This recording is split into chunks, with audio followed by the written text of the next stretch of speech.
Imagine this.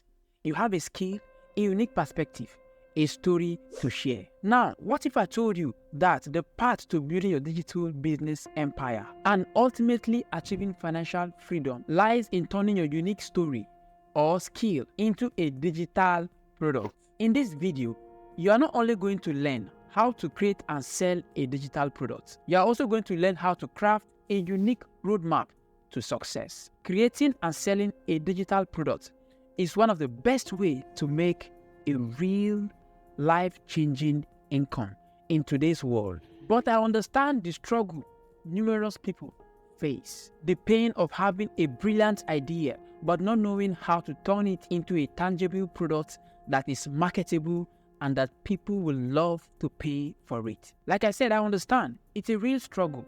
97% of individuals face this, so you are not alone. But today, you are going to be joining the League of Champions, the 3% of the individuals who are creating and selling digital products. Now, here's my goal with this particular video. I'm going to be walking you through 5 simple steps to creating any type of digital product that sells like crazy. So quickly, without wasting your time, let's go into step number 1. Imagine yourself at the edge of a thick forest, holding your unique skill or story like a precious map. However, the trails in the forest can be a bit confusing, and without understanding them, you might find yourself going in circle, a bit lost. And that brings us into the first most important step, a guiding light that transforms confusion into clarity and ideas into treasures. Point number 1 is the learn. This is the learning phase where you understand the market and also craft your ideas. You need to know that when you're creating a digital product or any value at all, understanding your market is about knowing your audience and what they like to explore, understanding the challenges they face and how your creation, your product, solves the challenges they face. Common mistake I see people do is they go ahead and they create products they love and later find people who will buy that particular product, and that is wrong. And what you're supposed to do is to look for what people need and you go ahead, create a product that fulfills the need. Now, after understanding the market, let's talk about your ideas. You need to know that it's not about having an idea, it's about having the right idea that solves problem for people. Think of your idea as a treasure. But remember, not all treasures are created equal. Some ideas are far more profound and useful than others. So the process of understanding the market and crafting your ideas is the step you need to be able to create the product that will solve problem in the market. Once you are able to master this first step of understanding the market and also your ideation, you will be able to turn your story or your skill into something that attracts the right audience that will patronize you for the solution you offer. But wait, understanding the market and going through your ideas is not the only thing you do in the learning phase. In the learning phase, you also do things such as trend analysis and gap identification. This is where you look for the trend in the marketplace. Is the trend in the marketplace going up or down? Is there any gap in the marketplace that your solution will fulfill? This is something you must do during the learn phase. Also, consider checking marketing funnel of other competitors. How are they selling their products? Where are they taking it to? What is the structure of their marketing funnel? Then finally, you validate your ideas. Step 2 is the create phase. This is where you create your product. Your product might be an ebook or an online course. Creating your digital product is about taking what you've learned about your audience, the path they tread, and shaping it into a creation that becomes a captivating destination. During this phase, you need to understand that your product needs to stand out among other competitors. And the good news is that because you've gone through the first stage, which is the learn phase, you must have gotten a lot of information that you can use to create a unique product. But how do you make your product stand out?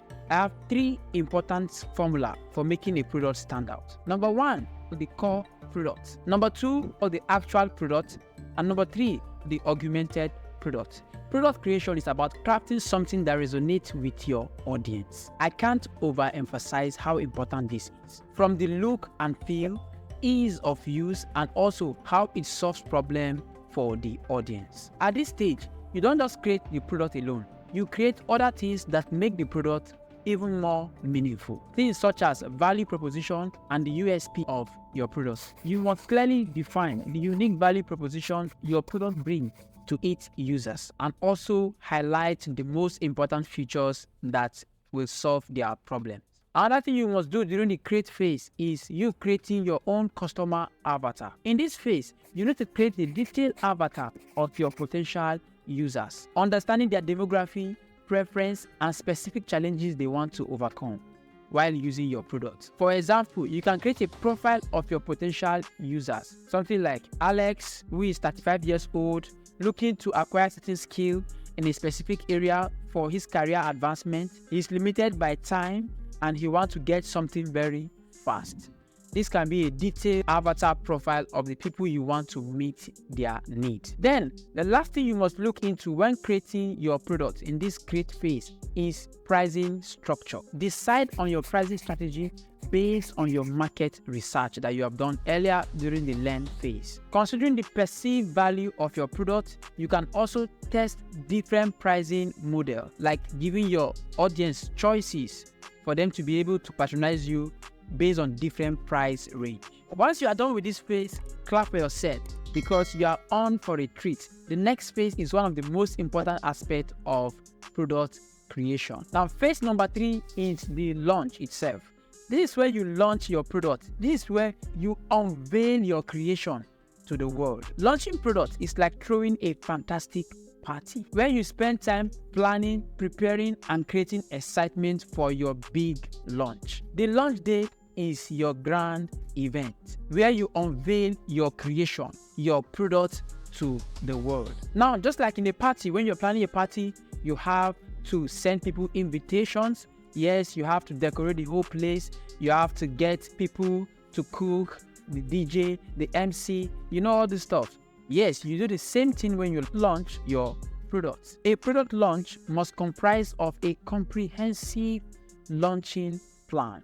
And let me walk you through some of the plans that you should have when launching your own products. Number 1 is the plan itself, right? You must have a comprehensive launch plan, which simply means developing a detailed plan that includes promotional activities, social media campaigns, and collaboration to generate awareness. For example, if you want to go about this is what I normally do. You can create a 30 days social media post that you can be sending out every single day, 30 days before your big launch. That is part of the big plan for your launch. And also you can collaborate with influencers that are in your niche so that they can create more awareness for your product launch.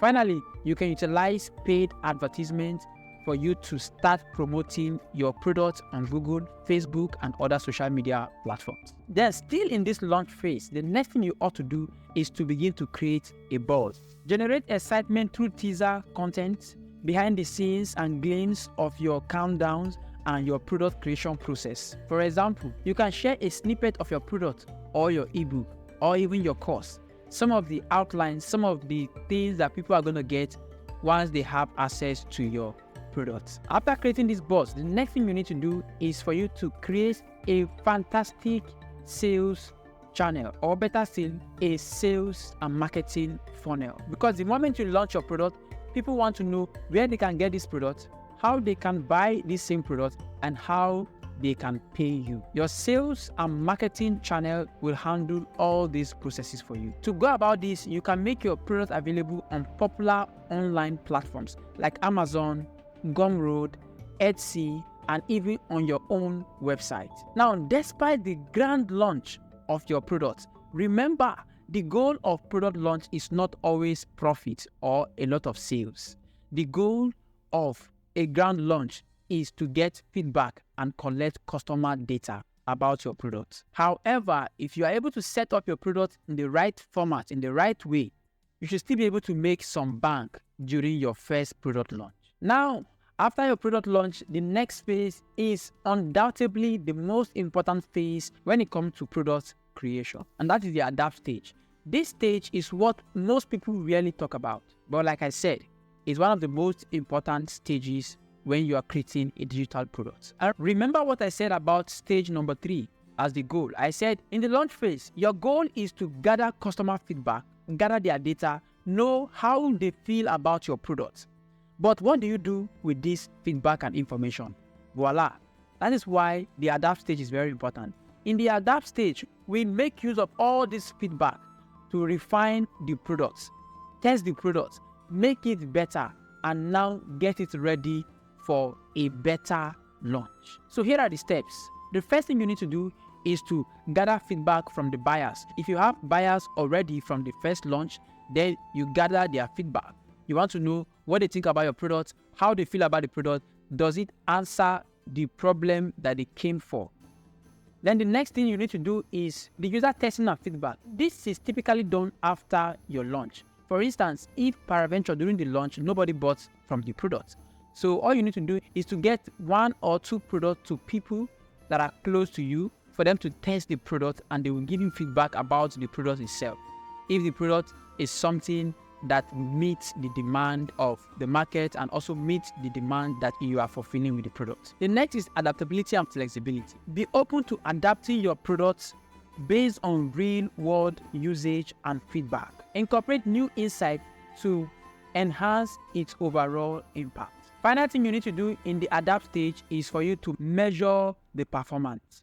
Whatever it is that you have as data, you must measure. If you have sale, measure it. If you don't have sale, measure why you are not having sale. You need to measure every single aspect of this product launch process. From the downloads to the review, evaluate how your digital product is meeting the objective of its creation. Then we move to the last stage in this whole process of creating your digital products. Step number 5. This is what I call the growth stage. This stage is where you implement growth and expansion strategy, or you can call it growth and scaling strategies. Now, when it comes to scaling your products, you have 2 methods. Method number 1 is the organic method.